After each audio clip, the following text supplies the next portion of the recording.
আসসালামু আলাইকুম ভিউয়ার্স, চলে আসলাম আবার একটি ভিডিও নিয়ে। তো আজকের ভিডিওটা মূলত আমাদের পল্লী অঞ্চলের মানুষ কিভাবে বসবাস করে ঝড় জঙ্গলের ভিতরে। দেখেন এখানে বেশ কয়েকটি বাড়ি রয়েছে, তাছাড়া আশেপাশে শুধু ঝড় জঙ্গলে ভরপুর।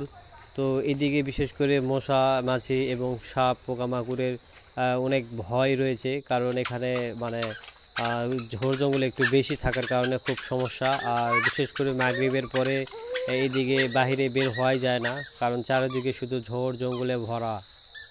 মূলত এই দিকের মানুষ বিশেষ করে পলিতে বিভিন্ন ধরনের গাছগুলো হয়ে থাকে।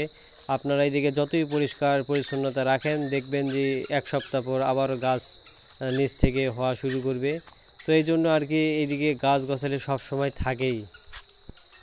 তার পাশেই রয়েছে ছোটোখাটো যে ক্ষেতগুলো রয়েছে, এখানে জমি বিভিন্ন ধরনের ফসলগুলো রয়েছে। তো ওইদিকে বড় বড় গাছ, ঝোড় জঙ্গল, বান, লতাপাতা থেকে শুরু করে বিভিন্ন ধরনের কিছু রয়েছে এই জায়গায়।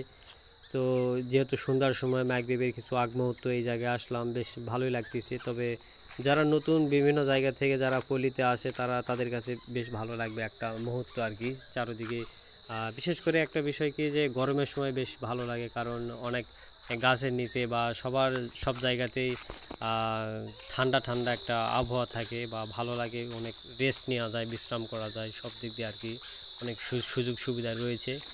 যদি ভিডিওটি ভালো লাগে তাহলে অবশ্যই সাবস্ক্রাইব করে পাশে থাকবেন।